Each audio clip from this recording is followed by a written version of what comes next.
ദൈവത്തിൻ്റെ അതിപരിശുദ്ധമായ നാമം വാഴ്ത്തപ്പെടുമാറാകട്ടെ.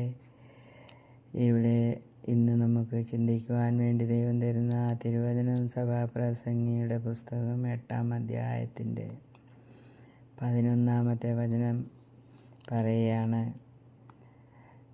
ദുഷ്പ്രവൃത്തിക്കുള്ള ശിക്ഷാവിധി തൽക്ഷണം നടക്കായകൊണ്ട് മനുഷ്യൻ ദോഷം ചെയ്യുവാൻ ധൈര്യപ്പെടുന്നു. അപ്പം നമ്മൾ ഓരോരുത്തരും ദുഷ്പ്രവൃത്തി ചെയ്യുമ്പോൾ അപ്പോഴപ്പോൾ ദൈവം ശിക്ഷിക്കാത്തത് മൂലം വീണ്ടും വീണ്ടും മനുഷ്യൻ ദോഷം ചെയ്യുന്നു. അപ്പോൾ ദൈവം എപ്പോഴും നമ്മെ ശിക്ഷിക്കുന്നില്ല എന്നുള്ളത് നമുക്ക് അവിടുന്ന് മനസ്സിലാക്കാൻ കഴിയുന്നു. ഇന്ന് വെച്ച് ദൈവത്തിൻ്റെ ശിക്ഷ നമുക്ക് ലഭിക്കുന്നില്ല, അതുകൊണ്ട് ഞാൻ നീതിമാനാണെന്ന് ഒരു വ്യക്തി പോലും ധരിക്കരുത്. ദൈവത്തിൻ്റെ ശിക്ഷ ദൈവം അന്നേരം തരാത്തത് കൊണ്ടാണ് നാം വീണ്ടും വീണ്ടും ദോഷം ചെയ്യുന്നത്.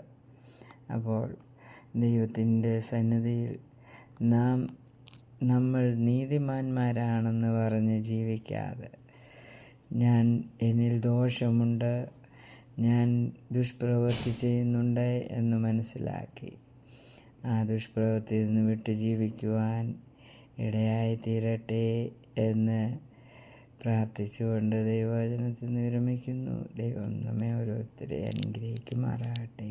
ആമേൻ.